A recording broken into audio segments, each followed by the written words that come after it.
तो दोस्तों, जब कस्टम ड्यूटी के पेमेंट की बारी आती है, तब कंपनी को अपने प्रोडक्ट की ट्रांजैक्शन वैल्यू बतानी पड़ती है।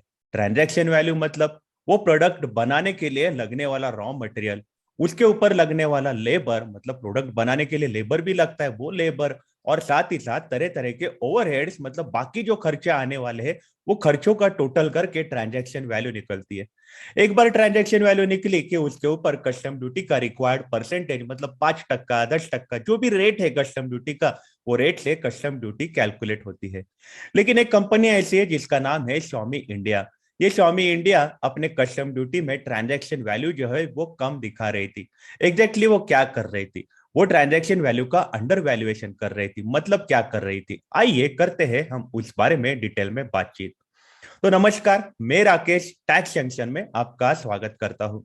मैं चाहता हूं कि आप मेरे चैनल को सब्सक्राइब करें, क्योंकि यहाँ पे मैं सिर्फ और सिर्फ इंपॉर्टेंट अपडेट्स ही देते रहता हूं। तो अगर हम Xiaomi इंडिया की बात करें, तो Xiaomi इंडिया है, इनके खिलाफ इन्वेस्टिगेशन जारी किया गया। ये इन्वेस्टिगेशन किया गया डायरेक्टरेट ऑफ रेवेन्यू इंटेलिजेंस इनके तरफ से। ये इसलिए जारी किया गया क्योंकि Xiaomi इंडिया जो है ये अपने प्रोडक्ट का अंडर वैल्यूएशन किए जा रही थी। क्योंकि जब Xiaomi इंडिया का इन्वेस्टिगेशन हुआ, तब नजर आया कि Xiaomi इंडिया जो है ये क्या कर रही है। ये एक यूएसए कंपनी है, क्वालकॉम यूएसए, इनको ये कंपनी रॉयल्टी पे क्या करती थी। साथ ही साथ Beijing Xiaomi mobile software company है, इसको भी ये कंपनी रॉयल्टी दिया करती थी। अब रॉयल्टी दे रही है तो रॉयल्टी की वैल्यू जो है वो भी ट्रांजैक्शन वैल्यू में ऐड करना बहुत जरूरी होता है। लेकिन Xiaomi ने ऐसा नहीं किया और कस्टम ड्यूटी जो है वो इवेड करी, मतलब कस्टम ड्यूटी जो है वो चुराई। कस्टम ड्यूटी उन्होंने भरी नहीं थी।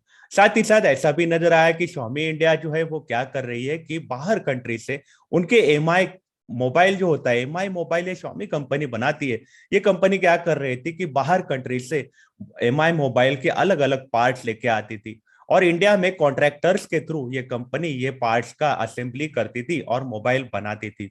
अगर असेंबली कर रही है, कॉन्ट्रैक्टर्स को ये कुछ चार्जेस दे रहे हैं, और कॉन्ट्रैक्टर सिर्फ और सिर्फ Xiaomi को ही ये सारी बना के दे रहे हैं मोबाइल, तो Xiaomi कंपनी की जिम्मेदारी है ये सारी कॉस्ट जो है कॉन्ट्रैक्टर रिलेटेड वो भी ऐड करनी चाहिए थी। जो भी रॉयल्टी है वो भी हर एक चीज ऐड करनी चाहिए थी। लेकिन Xiaomi कंपनी ऐसा नहीं कर रही थी, वो अंडर वैल्यूएशन किए जा रही थी, वो कस्टम ड्यूटी चुराती जा रही थी। ये जानकारी सामने आई जब रॉयटर्स ने ये न्यूज दी, क्योंकि रॉयटर्स को ये न्यूज मिली है कस्टम टीम की तरफ से। तो रॉयटर ने ये न्यूज दी और ये जानकारी सामने आई, और ये जानकारी से पता चला कि Xiaomi कंपनी जो है इसने कस्टम ड्यूटी जो है वो चुराई है 653 करोड़ रुपए की। 653 करोड़ रुपए की कस्टम ड्यूटी Xiaomi ने चुराई है। और ये ड्यूटी लगभग वो 2017 से लेके 2020 तक नहीं भरे हुए हैं। मतलब लगभग अप्रैल 2017 से लेके 30 जून 2020 तक Xiaomi कंपनी ने कस्टम ड्यूटी है उसके लिए ट्रांजैक्शन वैल्यू का अंडर वैल्यूएशन किया है, और लगभग 653 करोड़ रुपए की उन्होंने कस्टम ड्यूटी जो है उसका भुगतान अपने गवर्नमेंट को नहीं किया है।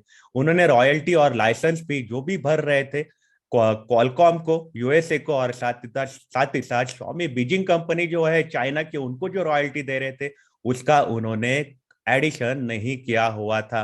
जो भी इंपोर्टेड मोबाइल फोन्स हो रहे थे उसके सारे कॉस्ट जो है, असेंबली की कॉस्ट, बहुत सारे खर्चे जो है उन्होंने ऐड नहीं किए हुए थे, इसलिए Xiaomi कंपनी जो है उनके ऊपर एक्शन लिया गया है।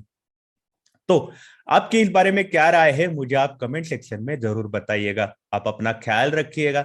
अगर आप काम के लिए बाहर निकल रहे हो तो आप अपने आप को सैनिटाइज जरूर करिएगा, क्योंकि अभी जो समय चल रहा है वो बहुत कठिनाई भरा समय नजर आ रहा है।